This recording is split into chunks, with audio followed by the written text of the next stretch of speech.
નમસ્કાર. શક્તિસિંહ ગોહિલે કર્યો મોટો ડખો. રામ મંદિરના દરવાજા ખોલવાની શરૂઆત કોંગ્રેસે કરી હતી. ધારાસભ્ય શક્તિસિંહ ગોહિલનું નિવેદન.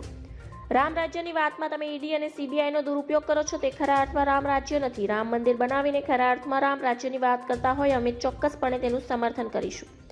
ગુજરાત વિધાનસભા ગૃહમાં રામ મંદિર અભિનંદન પ્રસ્તાવ રજૂ કરાયો હતો, જેને લઈને કોંગ્રેસના ધારાસભ્ય શક્તિસિંહ ગોહિલનું મહત્વનું નિવેદન સામે આવ્યું છે. ધારાસભ્ય શક્તિસિંહ ગોહિલે જણાવ્યું કે રામ મંદિરના દરવાજા ખોલવાની શરૂઆત કોંગ્રેસે કરી હતી. ભગવાન રામ તમામ માટે આદર્શ રાજા છે. તેમણે કહ્યું કે રામ મંદિરના અભિનંદન પ્રસ્તાવનું અમે સમર્થન કરીશું. રામ રાજ્યની વાત કરો છો તો રામ ન્યાયપ્રિય હતા. વધુમાં કહ્યું કે માનવ અધિકારનો ભંગ ન થાય તેમજ વિપક્ષને પણ તેનો બંધારણીય અધિકાર મળવો જોઈએ. અમિત ચાવડા વિવિધ મુદ્દાને લઈને સરકાર પર આકરા પ્રહાર કર્યા હતા. તેમણે કહ્યું કે ગુજરાતની જનતાને ઘરના જીડીપીની ચિંતા છે. લાખો યુવાનોની સરકારી નોકરી તૈયારી કરે છે, પરીક્ષા લેવાય છે ત્યારે પેપર ફૂટે છે અને કાયમી પૂરા પગારની નોકરી મળતી નથી. ધન્યવાદ. જય હિન્દ.